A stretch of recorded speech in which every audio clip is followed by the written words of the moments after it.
We know what the seventh cosmic force is, and it's been with us this entire time. Now, our friend here is talking about World of Warcraft cosmology chart. Yeah, so he's talking about a seventh. So right now, we know that the current forces are, the holy light, life, order, shadow, death, and disorder, right? So you got your 6 here. He's saying there's a 7th. Oh, man. What's Pyro cooking up now? Let's see what he has to say. What gets me confused is how can life be the bad guy when we the mortals in fact need life to live? Because mortals also need to die. That's how. Yeah, the circle of life. It can be a bad guy by making the choice. Mufasa knew it from day one. Mufasa was right. The great circle of life. For all mortal life, that it no longer is going to die. It's what gives our lives meaning. We don't need immortality. We don't need life to be eternal. It's interesting that he is right? Death is part of the cycle. It's part of the great balance. And I feel like that's what the War Within and the World Soul Saga as a whole is going to be about, is restoring balance. But then you see some imbalanced characters. Who's an imbalanced character that was blessed by the light? We talked about him this morning. Turellian.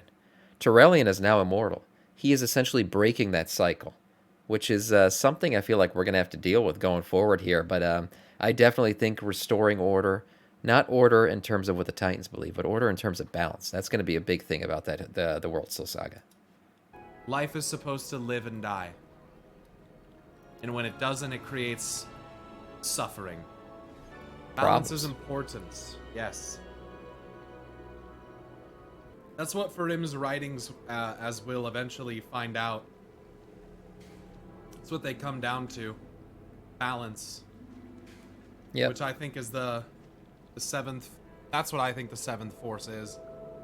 In that way, is balance. It's something that lies at the intersection of all forces. Oh, okay. I kind of see where he's going now with this. So he thinks maybe if we take a look at this, right, closer, he sees, okay, these are the 6 forces, and then maybe the center here is balance, right? That's what Azeroth is going to bring to all of this. That's why Azeroth is so important, and that's why all these forces are pulling back and forth on it to try to bring the balance, shift it off into their favor, unbalance it in their favor.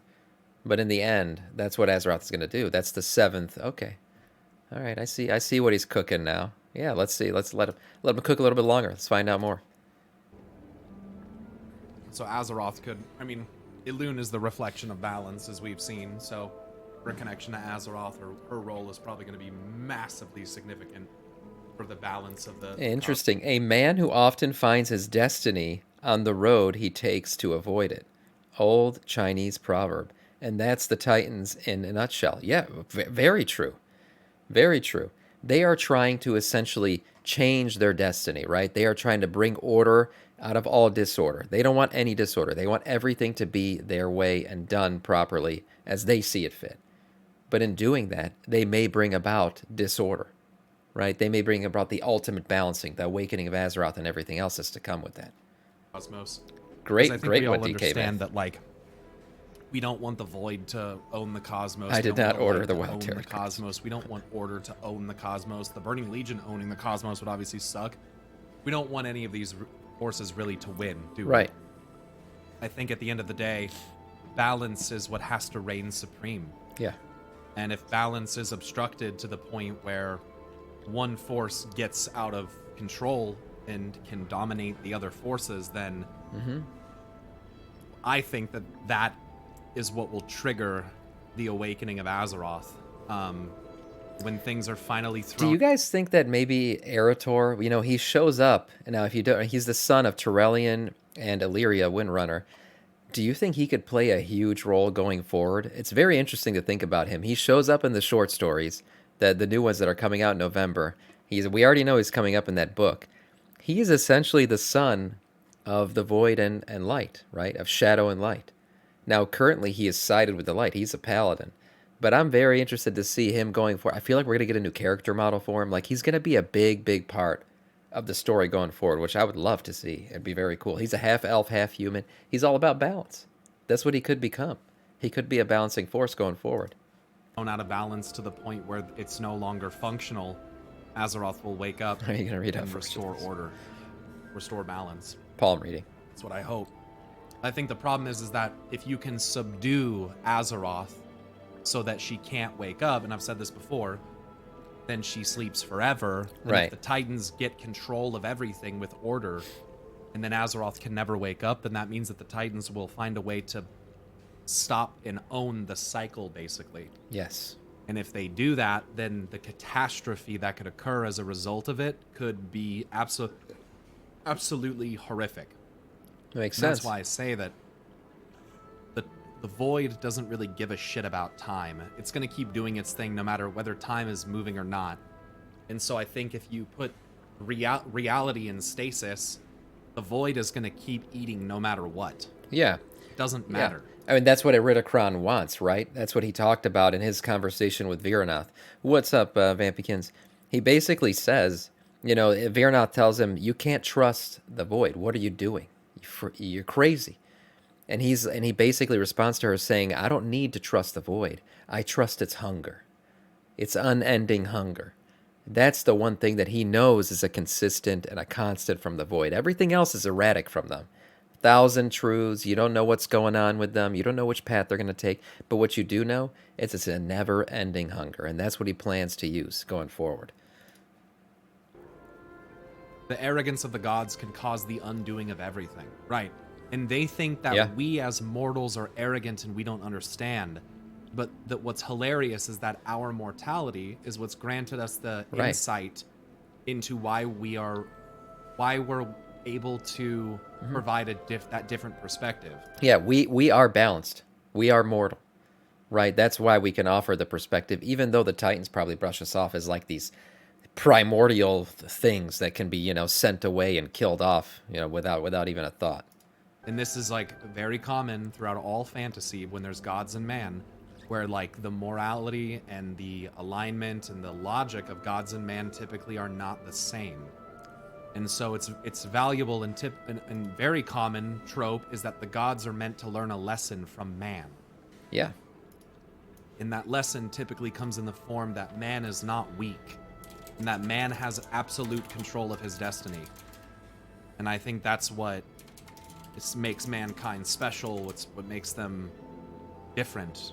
It's why mortal beings of all kinds are important to the perspective of the cosmos, because cosmos without a cycle of life and death and only experiences spent through the lens of eternity is not a universe where mortals would want to live. Yeah, no, he's very right. You know what all this like talk about mortality and everything reminds me of one of my favorite throwback movies. You guys ever watch Troy? And you remember the line that Achilles says about mortality? And I feel like it goes it goes perfectly with what's being said here. And obviously that movie plays off of Greek mythology, which also is very connected to World of Warcraft mythology. And here's the line right here. He says, I'll tell you a secret, something they don't teach you in your temple. The gods envy us. They envy us because we are mortal, because any moment might be our last. Everything is more beautiful because we are doomed. You will never be lovelier than you are now. We will never be here again. Yeah, it's such a great line when he said it in the movie, and you're like, damn, man, he's right. He's right. Being mortal makes everything better. If we could live for 1,000 years or infinitely, kind of like Terrellian can right now, it kind of makes life more meaningless, makes everything more meaningless. So I'm excited to see how these these tropes from Greek mythology play through here. It's not right. No force should tyrannically be overbearing. And that's why history will forget your name. And That's of right. Other forces, because true wisdom is that all of those forces rely upon one another to even exist. And by trying to force absolute order, the Titans end up spreading chaos. Lighting binding Maybe gives me at least purpose. until at one point the Void consumes everything, and then everything is an absolute order, which is terrifying to think about. But so was the Night Elves having immortality bad? Yes. Yes. You can look at almost any fantasy setting, and immortality is almost always exclusively a bad thing. Yeah. Yeah, it's always chased by bad people, right? It's always the bad guys that want to be immortal. That's how it's often, dealt with. I don't know, say I don't want to die, I want to live forever. Like, I don't want to get into, like, deep philosophies of life, but nobody wants to die. But the fact that you know one day you will die gives every day meaning, right? It makes you get up out of bed and have to do things. You got to get things done. You don't have an unlimited amount of time. If you knew we're going to be around forever, shit, you could say, I'll do that tomorrow. Tomorrow's guaranteed, but tomorrow's guaranteed to nobody. So that's what gives every day purpose. It doesn't matter if it's in the form of haughty, beautiful elves that become mega depressed because they can't stand being in the mortal realm anymore. Like Maybe it's Tolkien. debatable if nobody wants to die. Manifests also in not that the it gives life undead purpose. of the Dark Souls universe, where everything falls into a permanent state Yeah. of rot and nothing ever dies. Immortality is just not a good thing. It causes nothing but problems. I figured that's what you meant. For mortals, if eternal beings are meant to be immortal in some capacity, then fine, but mortals are not meant to be. So I think if a force becomes too dominant, it starts losing guard, therefore it becomes vulnerable, and that's why. I don't agree with that. I think it is theoretically possible. If gods like the Titans were potentially able to do something that basically breaks the framework, the lattice work that's set in place by the creators. Right. I think that the greatest threat is that theoretically they could subvert any fail-safe mechanisms that are in place that would stop them from stopping them from being able to do so. Yeah.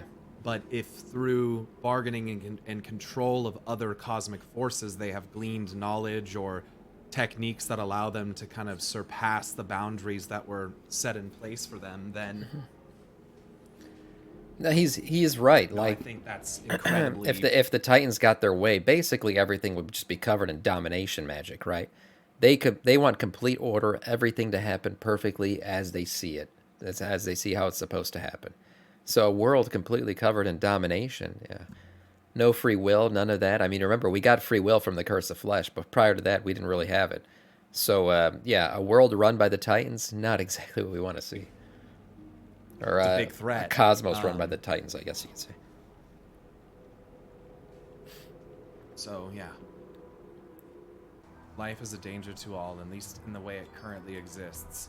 And again, that could be due to the machinations of Aman'Thul, having potentially maybe stolen Life is a disorder. It's an uncontrollable force. It grows without, uncontrolled, it'll just continue to grow and spread. And that's why Aman'Thul hates it so much. Although Eonar sees it differently. Could have been convinced, sold her sisters out and basically joined the Pantheon of Order. Yeah, that makes sense. Could have been before memory. It could have been before... Could have been during or after the Awakening, or even before where she was ordered. Like, there's so much opportunity for Eonar to also be a victim of Aman'Thul. Yeah. Aman'Thul being the big bad guy, I think.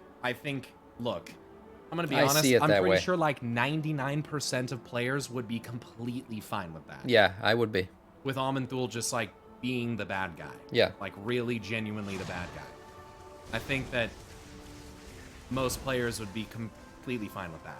Yeah. I think a lot of players... Some people will say, oh, it should be the Primus. Maybe the Primus should be the bad guy. He's like basically the creator of domination magic. But it was Aman'Thul's bargain with him, basically, to give him the ability to see back into time in a trade for domination magic that kind of led to a lot of the issues that we have today. So Aman'Thul would still be, I think one step above the Primus, if they are both bad guys. Like... kind of suspect Aman'Thul already. So yeah, oh great, awesome stuff. At first I thought, oh, what's Pyro cooking up here? He's just gonna make, just kind of pull this out, maybe string it out a little bit, pull on a string a bit harder than he's supposed to. But no, I totally agree with this. I mean, the chart that we've looked at many times before, I could totally see the central ring here being the seventh, right? Being the one about bringing, balance to everything, the balancing force. And look at that. Again, Full circle, Mufasa. Circle of life. There it is.